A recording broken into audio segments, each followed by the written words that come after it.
Good evening po sa bawat isa. Welcome sa ating gawaing prayer meeting ngayong gabi.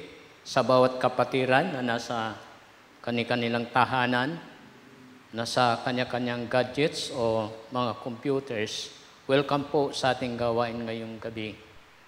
At tayo ay magkaisa na dudulog sa Panginoon sa pananalangin. O Diyos, Amang Banal, maraming salamat muli sa pagkakataon ngayong gabi na kami po ay nagkakatipon sa iyong pangalan upang ikaw ay aming itaas, sambahin, paglingkuran sa gabing ito sa aming gawain. Marapatin mo ang bawat isa, O Diyos, sa pamamagitan ng iyong biyaya sa iyong awa, O Diyos, at lalo na, Panginoon, sa kalakasan at katalinuhan na ibahagi mo sa bawat isa sa amin. Ay pagpalain mo po ang bawat isa sa gawain ngayong gabi, lalo na sa pag-aaral ng iyong salita. Amin pong pinagkakatiwala sa iyo ang aming buong programa at ang bawat isa, ang aming isipan at puso, dakilang Diyos na naway, proteksyonan mo na walang maging sagabal, walang maging hadlang, O Diyos, kundi naway lubos po naming damhin ang iyong pong presensya. Maranasan nawa namin, dakilang Diyos, ang iyong kapangyarihan, nakikilos at gagawa sa aming mga buhay sa pamamagitan ng gawaing ito. Kaya kami po, O Diyos, patuloy na nagpupuri, nagpapasalamat sa iyo. Sa pangalan ni Jesus, na aming Diyos, tagapagligtas at sa kapangyarihan ng Banal na Espiritu. Amen. Ang atin pong pagtalakay ngayong gabi ay may pamagat, Abiding in Christ, the Source of Holiness. Ang ating talata sa aklat po ng Juan, Kabanatang 15, talatang 4 at 5. At saglit ko pong basahin. Ito po ang sabi ng ating Panginoong Hesukristo, manatili kayo sa akin at ako ay mananatili sa inyo. Ang sanga ay hindi makakapamunga sa kanyang sarili, malibang ito ay manatili sa puno ng ubas. Baging kayo man ay hindi makakapamunga, malibang manatili kayo sa akin. Ako ang puno ng ubas, kayo ang mga sanga. Ang nananatili sa akin at ako sa kanya ay magbubunga ng sagana, sapagkat kung hiwalay kayo sa akin, hindi kayo makakagawa ng anuman. Purihin ang Diyos sa kanyang salita at ang abiding in Christ o pananatili kay Kristo ay kailangan para sa Kristiyanong paglago. Si Neil ay nagsalita sa mga adult Christians. Ang sabi niya, Christian maturity is understanding the principles of the Bible and trying as best we can to live them. Ito po ay totoo. Ang paglago sa buhay Kristiyano ay mahalagang nauunawaan natin ang mga prinsipyo ng Biblia at talagang sinisikap natin na ito po ay ating maipamuhay. Halos lahat sa kanila ay sumang-ayon. Tama na ang pagkaunawa ng mga prinsipyo ng banal na kasulatan ay kailangan para sa Kristiyanong paglago. Mahalaga po na talagang ang salita ng Diyos ay ating ini-a-apply sa ating buhay. Hindi sapat na marami tayong alam patungkol sa turo ng Biblia at marami din po tayong itinuturo sa iba. Ngunit iba po ang ini-a-apply sa sariling buhay. At diyan po tayo lalago. Ngunit ang mismong prinsipyo lamang ay hindi paglago. So, ang prinsipyo lang, kahit marami tayong prinsipyong alam, marami tayong prinsipyong pinaniniwalaan, kung theory lang at hindi isinasabuhay, ito ay hindi paglago. Ang Kristiyanong paglago ay Christ-like character. Kailangan ang salita ng Diyos ay nagbabago sa ating buhay sa pagkakaroon ng katangian tulad kay Kristo. Ang pagkaalam ng mga prinsipyo na walang katangiang tulad ni Kristo, ikaw ay tulad lamang sa sounding brass o tinkling cymbal. Sinabi po yan ni Apostol Pablo sa 1 Corinthians 13:1. Posible sa Kristiyano na siya ay aktibo sa gawain ng Panginoon, naglilingkod, maraming alam sa Biblia, magaling, maraming ginagawa, ngunit kulang sa pag-apply ng mga katuruan ng Biblia, maaari niyang itinuturo sa iba, ngunit hindi niya ini-apply sa kanyang buhay. Kaya inihambing lamang ni Apostol Pablo, tulad sa sounding brass o tinkling cymbal na ingay lamang po ang nagagawa, ingay lamang at hindi nagiging blessings. Ang Kristiyano na hindi nag-a-apply ng prinsipyo o katuruan ng Biblia sa kanyang sariling buhay mismo ay walang paglago at walang tibay. Pagdating ng pagsubok sa buhay, siya ay babagsak. Kaya inihambing ng ating Panginoong Kristo sa isang tao na nagtatayo ng kanyang bahay sa buhanginan, na pagdating ng problema, ng unos, ng hangin, ng alon ay bumabagsak. Ganon po ang Kristiyano na hindi ini-a-apply ang katuruan ng Biblia sa kanyang buhay. Ganon din ang pagsisikap sa Kristiyanong pamumuhay na hindi nagbubunga. So hindi lahat ng mga mananampalataya ay nagbubunga kahit na nandyan ang pagsisikap. Sapagkat kapag hiwalay sa Kanya, pag hiwalay kay Kristo, wala tayong magagawa. Ang progreso sa paglago ay supernatural na gawa. Ang ibig po sabihin, hindi ito sa pamamagitan ng kakayahan ng tao. Ito ay supernatural. Ang ibig sabihin, ito po ay sa kapangyarihan ng Diyos, sa kapangyarihan ng banal na Espiritu sa buhay ng tao. Yun po ang progreso o pagbabago, paglago. Ito ay tagumpay ng Diyos at hindi natin ito sariling tagumpay. Ang atin pong bahagi sa atin pong Kristiyanong paglago ay ang ating pagpapasakop sa kapangyarihan ng Diyos, sa kalooban ng Diyos, pagpapasakop sa salita ng Diyos na handa natin tanggapin at sa pamamagitan ng tinatanggap nating katuruan ng Biblia, gumagawa ang banal na Espiritu upang tayo ay baguhin sa ating buhay. Ito po ay tagumpay ng Diyos at hindi ng ating mga sarili. Ang pagiging Kristiyano ay hindi pagkakaroon ng panloob na kapangyarihan sa sarili. Nung tayo po ay nanampalataya at naging mananampalataya, hindi po na nagkaroon tayo ng panloob na kapangyarihan sa ating sarili, kundi tayo ay panloob na na-convert sa tanging source ng power na kayang pagtagumpayan ang batas ng kasalanan at ng kamatayan.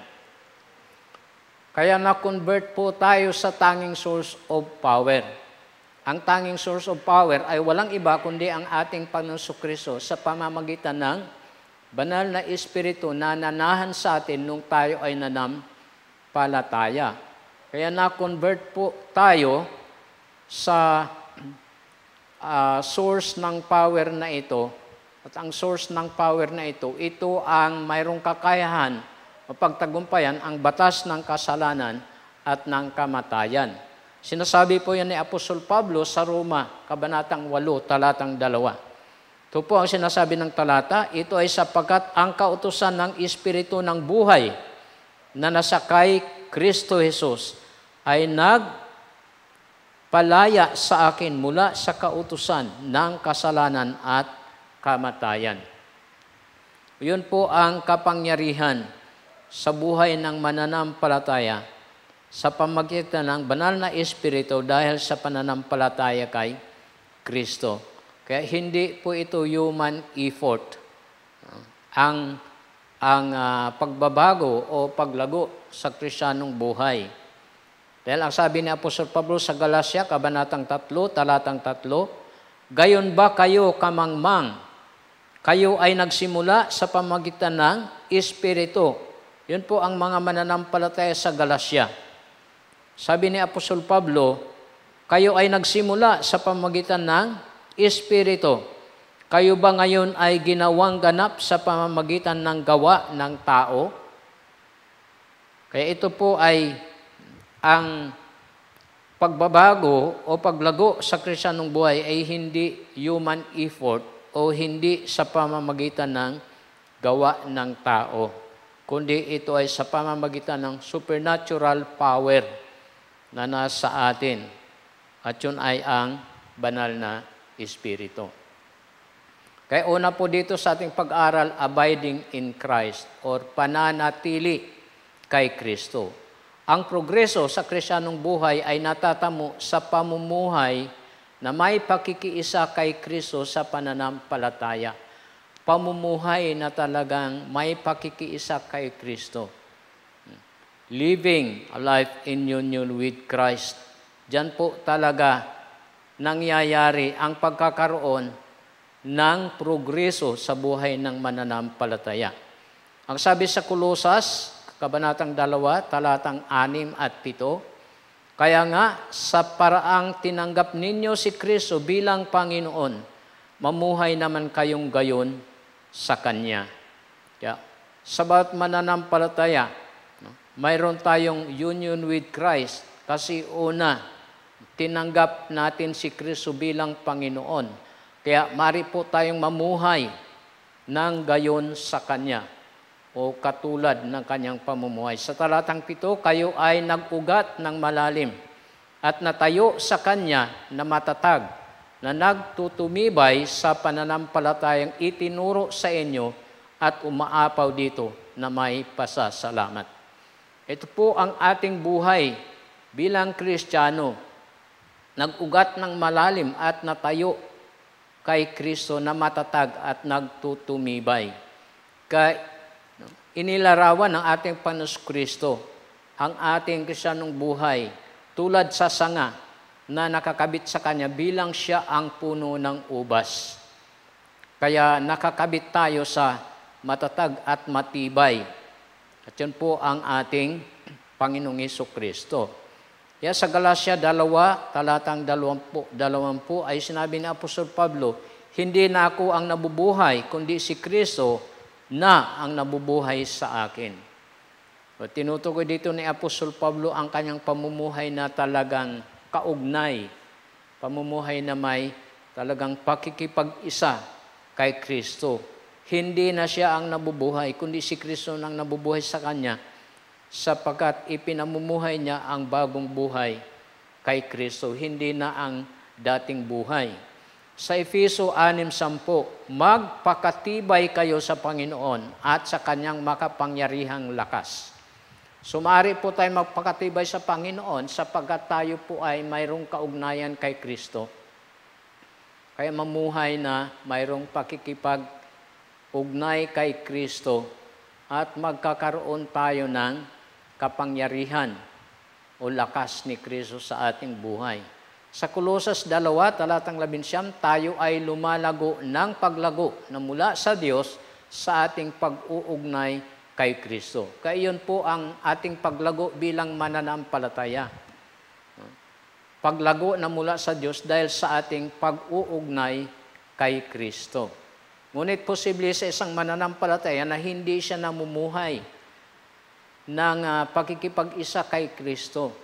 Posible sa Kristiyano na namumuhay siya sa kanyang sarili lamang. Na kung minsan hindi si Kristo ang naghahari sa buhay, kung minsan hindi si Kristo ang nagkokontrol ng kanyang buhay, kundi ang kanyang sarili, kaya hindi siya namumuhay na may pag-uugnay o pakikipag-isa kay Kristo. Yun ang problema ng mga Kristiyano, kaya kulang sa paglago. Ngunit ito po ang buhay na abiding in Christ ay talagang kailangan at talagang ito ay magresulta ng paglago sa buhay Kristiyano. Sa Romans 13, verse 14, ay sinasabi ni Apostol Pablo, isuot natin ang Panginoong Hesukristo at huwag magbigay ng pagkakataong gawin ang pagnanasa ng laman. So, tinutukoy po dito ni Apostol Pablo, isuot natin ang ating Panginoong Hesukristo. Kung ano ang ating suot, yun ang nakikita sa atin. So, ang ibig sabihin dito, isuot natin ang Panginoong Hesukristo kung ipamuhay po natin ng buhay na si Kristo ang nakikita sa atin. Yun po yung buhay na talagang abiding in Christ, in union with Christ. Kaya si Kristo ang nakikita, kaya hindi na pagbibigyan ang pagnanasa ng laman. Sa Kolosas 3, talatang 17, anuman ang inyong gawin sa salita o sa gawa, gawin ninyo ang lahat sa pangalan ng Panginoong Hesus, na may pasasalamat sa Diyos Ama sa pananampalataya. Ito po ang buhay Kristiyano, na natali kay Kristo, anuman ang gagawin sa salita mo sa gawa, gawin lahat sa pangalan ng Panginoong Hesukristo. Kaya sabi dito, magkaroon tayo ng magandang pamumuhay kay Kristo. Sinabi po yan ni Apostol Pedro sa unang Pedro 3:16. Na sinabi niya, magkaroon kayo ng magandang budhi upang mapahiya ang mga maninirang puri sa inyo na nagsasabing gumagawa kayo ng masama at tumutuya sa inyong magandang pamumuhay kay Kristo. Sa ating magandang pamumuhay kay Kristo, hindi maiwasan. May mga tao pa rin na naninirang puri at tumutuya. Ngunit ang sabi po dito sa atin, magkaroon tayo ng magandang budhi. Ang iingatan po natin ay ang ating budhi, na hindi po natin mapinsala o hindi po maapektuhan ang ating magandang pamumuhay kay Kristo. Sapagkat ito po ang buhay na abiding in Christ. Talagang nagkakaroon tayo ng magandang pamumuhay kay Kristo.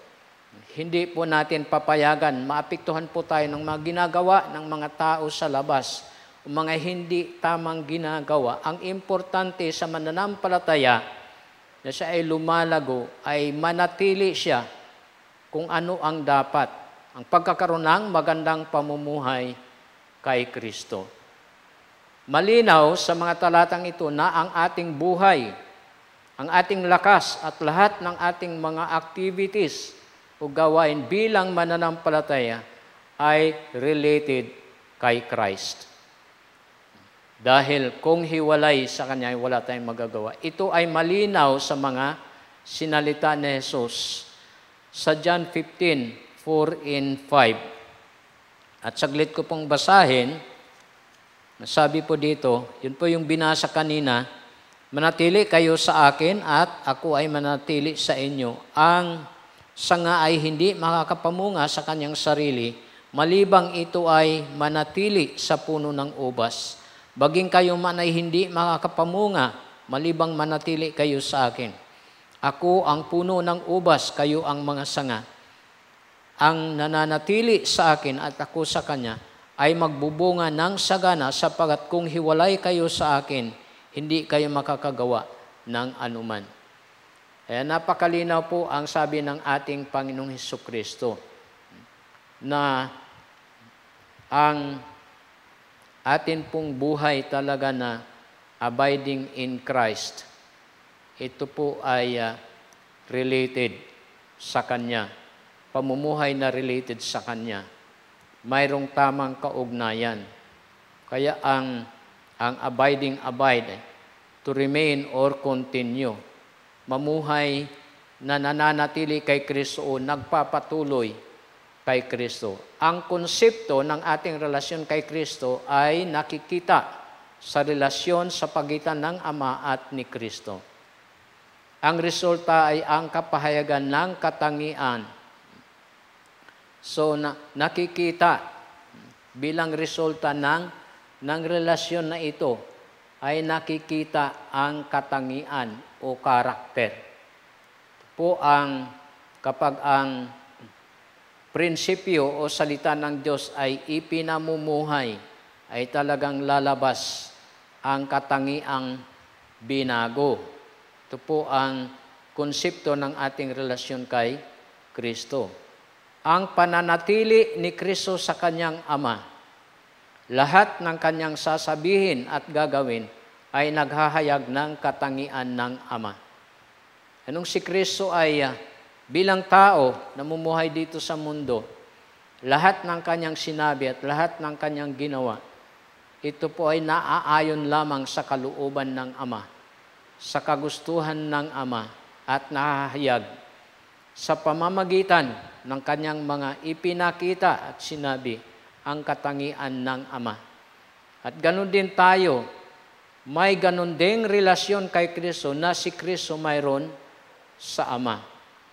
Sa ating mga buhay ay ipinapakita natin ang katangian ni Kristo habang tayo ay nagtitiwala at sumusunod sa Kanya. Ano bang katangian ni Kristo makikita natin na dapat po nating tularan? Kung atin pong ni-apply ang prinsipyo ng Biblia sa ating mga buhay, ay nagkakaroon tayo ng katangian tulad ni Kristo. Kung minsan sinusubok ang ating Kristiyanong buhay, may pagkakataon na hinahamon tayo na magpatawad. At yun po ang katangian ng ating Panginoon Kristo, mapagpatawad. Ngunit makikita po natin na kung hindi natin ini-apply ang prinsipyo ng salita ng Diyos sa ating buhay, hindi po tayo makapagpatawad. Kung ang pagkakataon ay hinihiling sa atin ang pagpapakumbaba, alam natin ang prinsipyo ng salita ng Diyos, ngunit kung hindi po natin ipinamumuhay sa oras na kailangan po natin magpakumbaba, nahihirapan po tayo magpakumbaba sapagkat wala ang katangian ni Kristo sa ating mga buhay. Kaya ang buhay na talagang abiding in Christ, ito po ay nagre-resulta ng pagkakaroon ng katangian ni Kristo sa buhay. Yun po ay paglago sa Kristiyanong pamumuhay. Dadako po tayo sa pangalawa, the practice of abiding in Christ. Yung pag-practice po natin, buhay na nananatili kay Kristo. Ang kasulatan ay nagpapahayag na ang ating abiding in Christ ay sa dalawang pangunahing practices. Una po dito, napapakain natin ang ating mga sarili sa pamamagitan ng pananampalataya sa lahat na si Kristo ang lahat sa atin. So ito po ay spiritual na buhay. Pagkain ng ating buhay spiritual.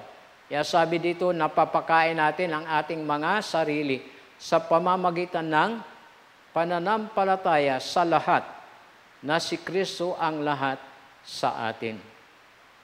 Yun po ang ilustrasyon, sapagkat tayo po ay sanga, si Kristo ang puno.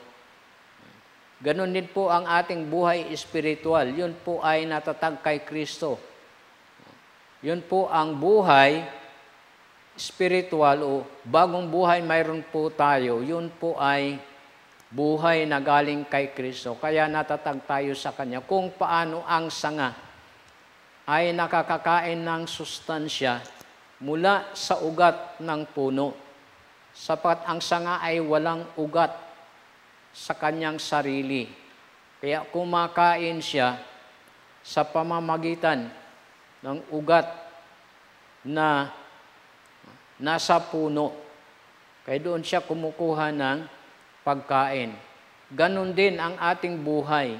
Bilang nananatili tayo kay Kristo, ang ating buhay Kristiyano ay nakakakain ng sustansya para sa espiritual na buhay sa pamamagitan ng ating Panginoong Hesukristo. Kaya siya ang source ng holiness. Siya ang source ng kalakasan espiritual. Siya ang source ng kalusugan espiritual ng ating buhay. Sapagkat siya ang puno at tayo ay ang mga sanga. Yun po ang buhay na abiding in Christ.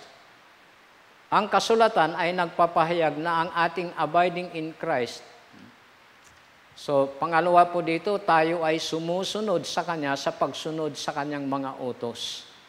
So, pangalawa po dito, pinapractice natin ang buhay na nananatili kay Kristo sa pamagitan ng pagsunod sa Kanya, pagsunod sa Kanyang mga utos.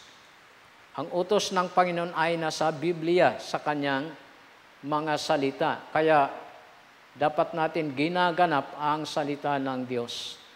Una po dito, pagtanggap kay Kristo sa pananampalataya, diyan po nagsisimula ang pagkakaroon natin ng buhay na abiding in Christ. Kailangan muna talagang si Kristo ay maging sa ating buhay sa pamamagitan ng pananampalataya.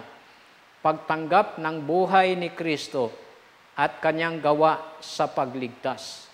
Yun po ang Ebanghelyo.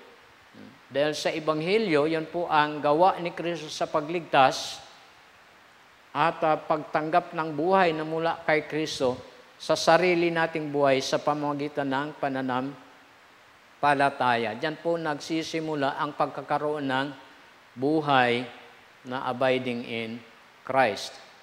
Kaya sa John 6:56, sabi ni Jesus, siya na kumakain ng aking laman at umiinom ng aking dugo ay nananatili sa akin. Ako naman ay sumasa kanya. At sabi niya sa John 6:35, ako ang tinapay ng buhay. Ang lumalapit sa akin kailanman ay hindi na magugutom. Ang sumasampalataya sa akin kailanman ay hindi na mauuhaw. Ang tinutukoy po dito ng ating Panginoong Kristo ay spiritual satisfaction. Kumakain ng aking laman at umiinom ng aking dugo ay nananatili sa akin. Ako naman ay sumasa kanya. Ito po ang pagkakaroon ng kaugnayan sa Panginoong Hesukristo.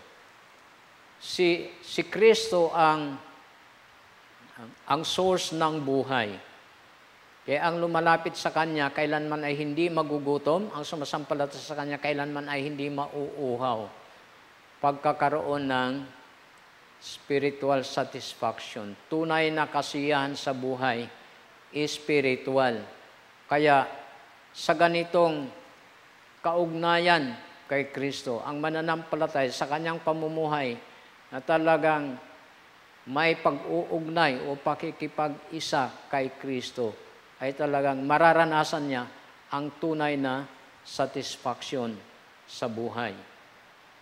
Ito ay spiritual satisfaction rightly related with Christ. Buhay na talagang tama ang pag-uugnay kay Kristo, alive with His victorious eternal life. So namumuhay siya sa walang hanggang buhay na matagumpay ng ating Panginoong Hesukristo. Pangalawa, pagsunod sa utos ng Diyos. Ito po, dito natin sinasagawa ang ating buhay na nag-a-abide kay Kristo. Pagsunod sa utos ng Diyos, si Jesus ay nananatili o nag-abide sa Ama. Siya ay namuhay na lubusang sumusunod sa Ama. At para sa atin, ang manatili ay ang mamuhay na sumusunod sa utos ng Panginoon. Kaya, ito po natin makikita talaga ang buhay natin bilang mga mananampalataya. Pagdating na sa pagsubok sa buhay, ito natin makikita kung paano tayo susunod sa Diyos. Kung minsan nahihirapan tayo sumunod sapagkat labag sa ating kalooban, lalo na kung kapakanan ng ating kapwa. Kapag dumating sa punto na talagang hindi na maayos ang ating damdamin sa ating kapwa mananampalataya, mahirap nang gumawa ng pabor para sa kanila. At dahil dito, talagang nahihirapan tayong sundin ang utos ng Diyos. Diyan po talaga nakikita kung paano tayo sumusunod sa utos ng Panginoong Diyos. Mas gustuhin natin sundin ang ating sarili. Mas gustuhin natin kampihan ang ating sarili kahit tayo ay nasa maling kalalagayan. sapagkat hindi natin sinusunod ang utos ng Diyos. Dahil hindi natin ni-a-apply talaga ang katuruan ng Biblia sa ating mga buhay. Yun po ang isang danger o panganib sa Kristiyano, yung pagkakontento sa buhay na walang paglago. Dangerous po yan. Ang buhay Kristiyano na talagang okay lang sa kanya kahit hindi siya lumalago.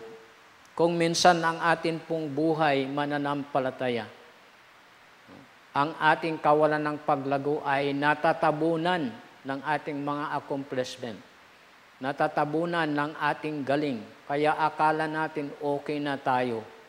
Ngunit masusubok po yan pagdating sa oras na subukin ang ating buhay kung paano tayo sumunod sa salita o utos ng Diyos. Diyan po natin makikita kung talagang totoo po tayong lumalago.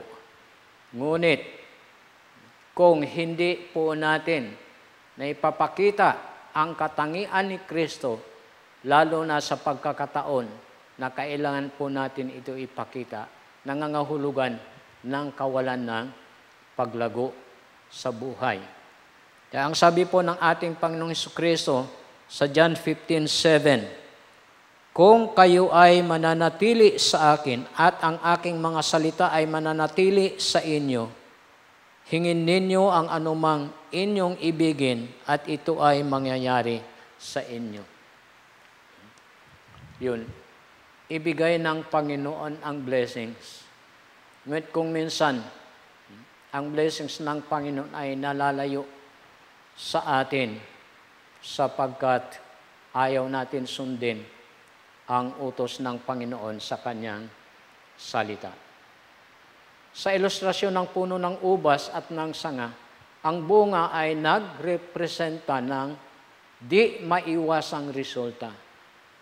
Ang ibig sabihin, natural po talaga na kapag ang isang mananampalataya ay talagang namumuhay in abiding in Christ, ay talagang di maiwasan, magresulta po yan ng bunga. Kaya nilinaw ni Jesucristo na ang pagsunod ay ang aspeto ng pag-abide.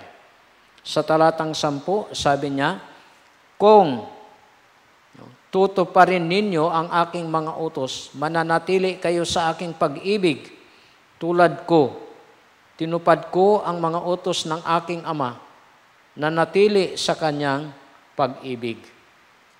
Po ang pagsunod ay ang aspeto ng pag-abide. Ang ibig po sabihin talagang ang abiding life in Christ ay talagang makita ang pagsunod sa kanyang mga utos, sa kanyang salita.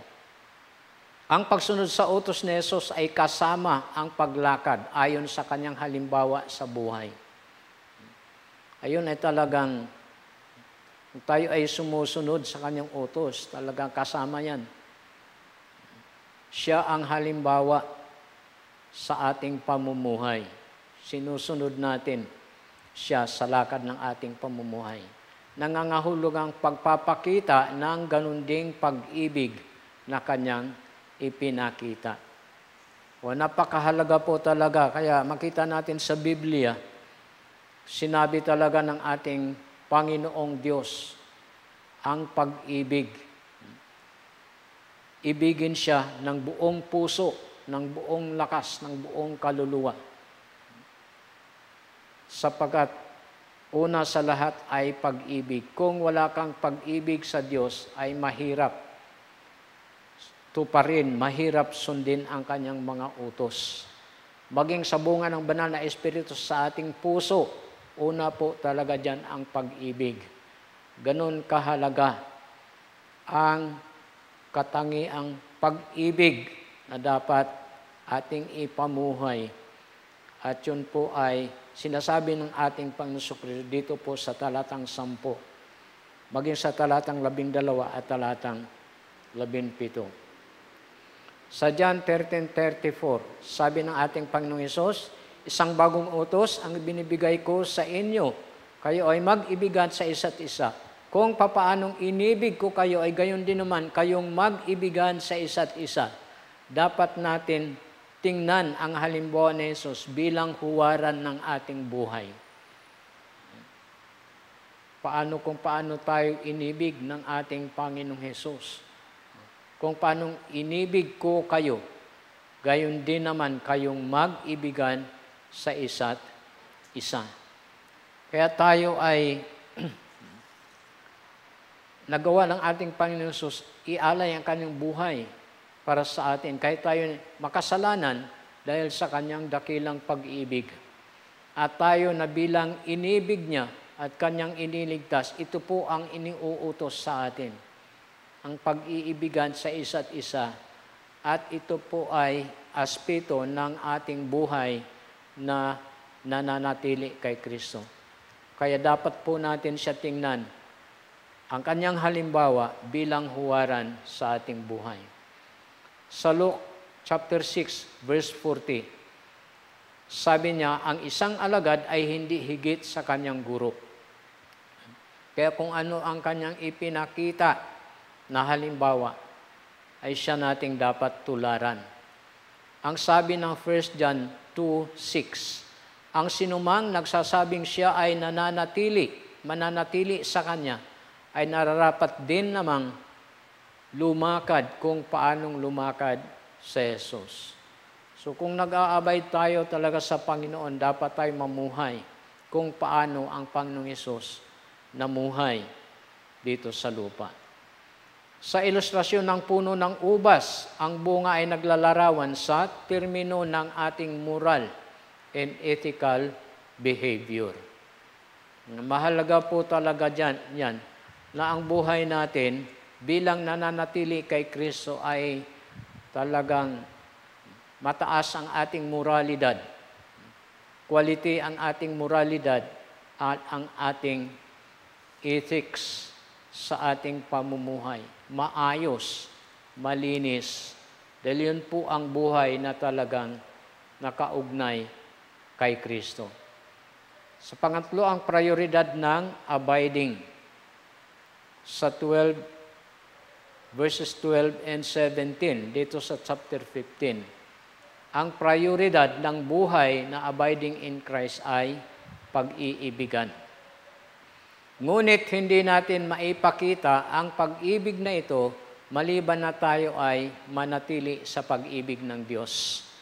Kaya sa talatang 9 sabi, kung papaanong iniibig ako ng Ama, ay gayon ko rin kayo inibig, manatili kayo sa aking pag-ibig. Kaya ang sabi po sa Biblia, siya ang unang umibig sa atin. Kaya dapat tayo ay umibig sa Kanya, umibig sa bawat isa sa atin. Sabi niya, kung papaanong inibig ako ng Ama, ay gayon ko rin kayo iniibig, manatili kayo sa aking pag-ibig. Sa 1 John 4:19, sinasabi ng talata, iniibig natin siya sapagat siya ang unang umibig sa atin. Ang paghubog sa wangis ng Diyos sa ating buhay, ito ay matagal at patuloy na proseso. Hindi biglaan. Ito ay magresulta sa panloob na pagbabago habang nananatili tayo kay Kristo. Ito po ang Christian maturity. Ang mahalaga na tayo po ay nananatili sa ating Panginoong Jesucristo.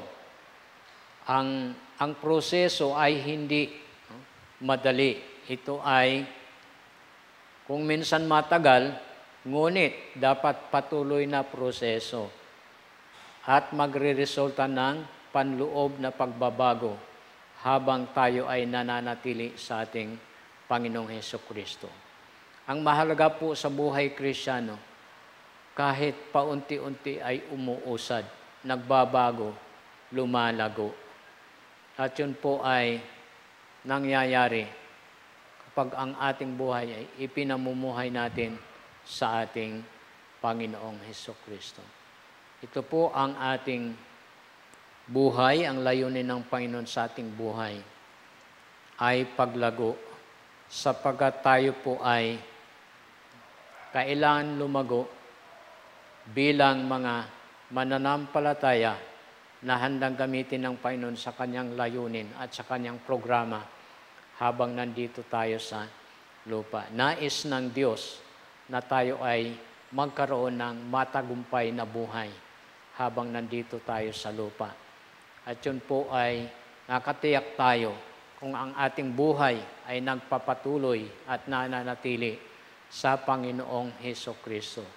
Ipinamumuhay natin ang Panginoong Hesukristo sa ating pang-araw-araw na buhay.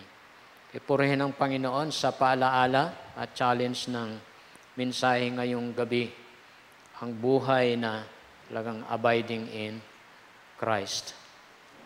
Mahalaga ang paglago sa atin bilang mananampalataya. Dadako tayo sa ating pananalangin ngayong gabi. Manalangin tayo. Salamat, Panginoon, muli sa pagkakataon na kami po ay makalapit sa iyong trono ng biyaya sa pananalangin. Una, sa pagpupuri, O Diyos, at pagpapasalamat sa iyo, sapagkat ikaw ang aming Diyos na tunay at buhay, naging matapat sa aming buhay sa nakaraang mga araw. Salamat sa provision sa aming mga pangangailangan. Salamat sa kalakasan at kalusugan na aming taglay, lalo na, Panginoon, sa pagliligtas mo sa amin, sa mga panganib, sa mga kasamaan, kapahamakan, maging sa mga karamdaman, O Diyos. Salamat sa protection. Salamat sa gabay patnubay sa aming pamumuhay, sa aming lakad, sa nakaraang mga araw. At salamat din, Panginoon, sa kalakasan, yung pinagkaloob na aming nagamit upang aming maganap ang amin pong mga gampanin, lalo na, Panginoon, sa iyo pong mga gawain. Salamat sa provisions mo sa aming mga buhay, sa araw-araw, sa nakaraan, sa mga pangangailangan po namin, O Diyos, sa pamilya, sa mga estudyante namin sa pag-aaral, sa mga pangangailangan sa gamot, sa pangangailangan, Panginoon, ng pagpapagamot. Salamat, dakilang Diyos, lalo sa mga mahihigpit na mga pangangailangan, mga pang-araw-araw na pangangailangan ng bawat isa sa amin. Pinasasalamatan namin ang iyong katapatan at kabutihan sa aming mga buhay. At muli, O Diyos, sa gabing ito amin pong nudulog ang amin pong iglesia, lalo na ang mga gawain sa darating na Sunday. Ang aming mga worship services, dalangin namin ang patuloy mo pangunguna, pagkilos at paggawa. Sa mga speakers po namin, sa early worship, sa mid-morning worship, paging sa vesper worship.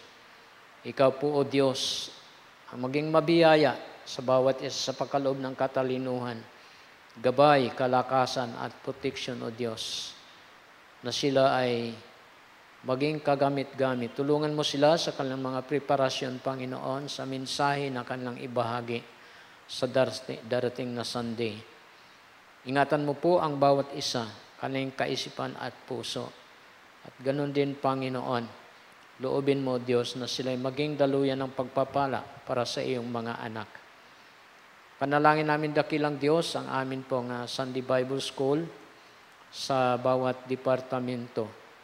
Sa mga guro, Panginoon, na magtuturo, dalangin namin ang kanilang pag-aaral, ang kanilang lesson. Pagkalooban mo sila ng biyaya, katalinuhan, kalakasan, O Diyos, at maging wisdom, Panginoon, na kanilang kinakailangan at protection din. Naway maunawaan nila ang lesson na kanilang ituturo at ito ay maituro nila ng maayos na maunawaan ng kanilang bawat estudyante. Dalangin namin ang paglago ng amin pong iglesia sa mga ministries, sa mga gawain po namin sa araw ng Sunday. Maging ang aming Christian Education Ministries, Panginoon, namin pong patuloy din nilalapit sa iyo. Lalo na sa mga araw na ito, ang adjustment, Panginoon, sa leadership ng aming Christian Education Ministry. Patuloy mo, Panginoon, ay samahan ang iyo pong kapangyarihan at ganun din, patnubay gabay ang amin pong mga leaders sa church, sa mga pagpaplano, sa mga pagsasagawa, Panginoon, ng mga programa na makakatulong sa aming iglesia sa paglago upang ang bawat mga mananampalataya, ang bawat, Panginoon, ng mga kabataan na tinuturuan ng iyo pong salita ay magtamo ng mga pagpapala sa kanilang kaligtasan at sa kanilang paglago sa buhay pananampalataya. Dalangin din namin ang aming prayer meeting na ito, O Diyos, ang iyo pong mga mensahe na binabahagi sa amin. Gamitin mo ito sa pagpala ng iyo pong mga anak, na iyong mga lingkod, Panginoon, na instrumento lamang at naway patuloy mong marapatin upang ang ipong mensahe ay maipaabot sa ipong mga anak. Pagpalain mo rin ang amin pong mga pananalangin, dakilang Diyos. Ito po iyong bigyan ng katugunan, kasagutan ayon sa iyong kalooban at takdang panahon. Dalangin din namin, dakilang Diyos, ang Thursday classes na sasagawa hindi lamang minsanan sa isang buwan, kundi ang maidadagdag pa ng mga pag-aaral. Amin nilalapit sa iyo sa iyong pangunguna, pagkilos at paggawa, dakilang Diyos, na nawa ito po ay maging makabuluhan, kapakipakinabang sa iyong mga anak, sa iyong mga lingkod na nais maglingkod sa iyo, Diyos, na maging epektibo. Naway gamitin mo ang pagkakataong ito na ma-equip, lalong madagdagan ang mga kaalaman, mga iyo pong lingkod at mga manggagawa upang maging handa sa misyon o sa gawain kung saan sila po ay iyong gagamitin. Ang amin pong mga Bible studies and outreaches, amin din pong nilalapit sa iyo, dakilang Diyos, sa patuloy pagkilos at paggawa at pangunguna, Panginoon, sa San Mateo, sa pangunguna nila Pastor Rene, Pastor Jess at sa kanilang mga kasamahan, ang kanilang paghayo sa outreach na ito. Gabayan mo sila at ingatan, at ganoon din, Panginoon, pagpalain ang ministry na kanilang ginagampanan, lalo na, O Diyos, ang pagdala ng mga kaluluwa sa iyong paanan sa kaligtasan. Sa UP Diliman, sa Villanueva Residence, dalangin din namin, Panginoon, ang pagpapala mo sa Bible study at outreach na ito, pagtuturo sa mga bata, Panginoong Diyos, ikaw po ang siyang mag-ani ng bunga nito para sa kaligtasan, Panginoon, ng mga kaluluwa, paglago, Panginoon, ng iyo pong mga anak. Dalangin namin ang gawain sa Panigi Tarlac, sa patuloy ng pangunguna din, Panginoon, ikaw nakakaalam ng kalalagayan, Panginoon, ng iglesia at kanilang pangangailangan, lalo na, Panginoon, ang pagkakaroon ng full-time pastor. At dalangin po namin ang iyo pong provision, ganoon din po sa gawain sa Holy Trinity Baptist Mission sa Calamba. Pagkaloob na, Panginoon, ang pangailan po nila ng full-time pastor at maging sa financial na mga pangangailan ng mga gawain ito. At dalangin din po namin, dakilang Diyos, maging ang financial na pangailangan na amin pong Iglesia, First Baptist Church of Manila, upang patuloy masuportahan ang pangangailan ng mga workers, pastors, at maging ang mga missionaries, Panginoon. Sa labas ng aming bansa, marami kaming mga missionaries na suportahan, maging dito po sa lokal na mga missions. Sa biyaya at awa mo, Panginoon, na ito'y patuloy masuportahan financial. Kayo din po magpala, Panginoon, ng kalapong mga mission works, na sila, Panginoon, ay magpatuloy na may katatagan, kasiglahan, at pagiging masigasig upang ang iyong salita, ang Ebanghelyo, ay maipaabot sa mga tao na nangangailangan para sa kaligtasan. At dalangin namin, dakilang Diyos, ang iyo pong patuloy pag-iingat sa bawat isa. Patuloy pag-provide ng pangangailangan ng buong pamilya at pag-iingat sa kanilang mga buhay, sa kasamaan, kapahamakan, maging sa mga karamdaman. Dalangin din po namin dakilang Diyos ang amin pong mga church members, ang paglago spiritual. Ganon din ang physical health ng bawat isa, lalo na sa panahong ito, pag-iingat mo sa kalusugan ng bawat isa sa mga sakit. At ganon din po ang kanilang mga trabaho, ang kanilang mga hanap buhay, mga negosyo, ay po ang magpala upang sila, Panginoon, ay magkaroon ng financial na income sa pagsuporta sa sariling pangangailangan, maging makasuporta, Panginoon, sa iyo pong gawain sa aming iglesia. Dalangin po namin ang safety at protection mo sa bawat isa. Ang aming mga senior citizen, dakilang Diyos, dalangin po namin ang protection mo sa kanila sa araw-araw, pagkaloob ng kalakasan at kalusugan sa bawat isa. Maging sa kanila pong mga maintenance, kayo nawa ang mag-provide at patuloy, Panginoon, na magbigay sa kanila ng kasiyahan, kapayapaan, kasiglahan sa buhay sa kanila pong lugar at kanila pong mga kalalagayan.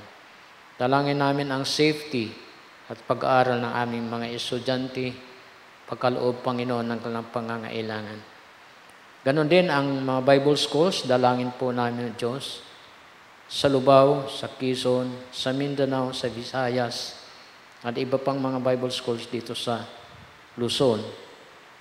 Nanawa sa pamamagitan, Panginoon, nito ay makaproduce ng dagdag na mga manggagawa, mga pastor, sapagkat kailangan ang maraming mga manggagawa, sapagkat marami ang mga gawain.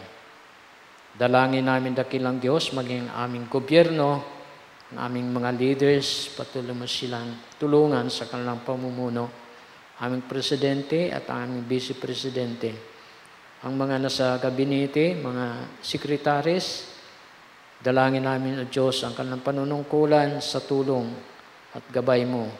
Ay magkaroon sila ng maayos na kaisipan at plano sa motibo, Panginoon, na magbigyan ng prioridad ang kapakanan ng buong sambayan ng Pilipino. Dalangin din namin, dakilang Diyos, ang darating na local election sa aming bansa. Kayo po ang magkaloob ng kapayapaan at gabay sa mga Pilipino sa kanilang paghalal, Panginoon, sa patnubay gabay mo na sila ay magkaroon, Panginoon, ng paghalal na sa maayos at tamang pagpili. Ganon din, Panginoon, tulungan mo ang aming bansa sa pagsukpo sa mga corruptions, mga illegals, at sa mga usapin ng aming bansa ay amin pong nilalapit sa iyo, sa iyong pagtulong din, dakilang Diyos. Tulungan mo ang aming mga leaders, Panginoon, kung paano po nila pangunahan, lutasin ang mga problema ng aming bansa at kung paano nila pangunahan, Panginoon, ang mga programa at mga proyekto na makakatulong sa aming buong bansa. Pinupuri ka namin, pinasalamatan sa oras na ito, O Diyos, na amin pong nilalapit sa iyo, ang amin pong mga hinanaing, mga pananalangin, sa pananampalataya at pagtitiwala na ikaw, Panginoon, didinig sa amin pong mga kahilingan at magbigay ng kasagutan ayon sa iyong kalooban. Salamat sa gabing ito, sa gawain at sa bawat isa, git sa lahat sa iyong pangunguna, O Diyos. Sapagkat ito ang aming panalangin sa matamis na pangalan ni Kristo Jesus, na aming Diyos at tagapagligtas at sa kapangyarihan gabay ng Banal na Espiritu. Amen. Kaya muli, magandang gabi po sa bawat isa sa atin.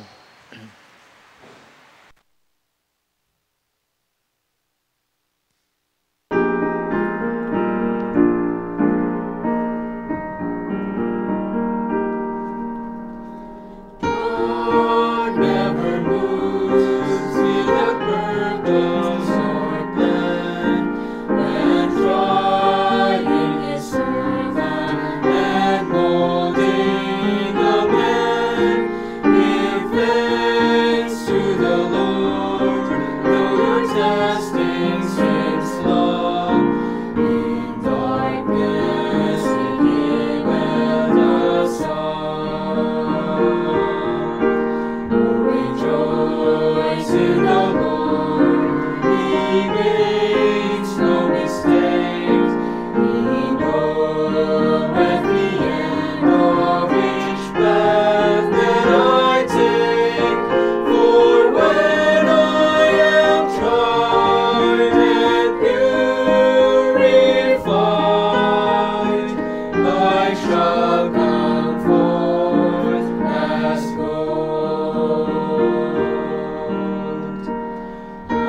I could not see.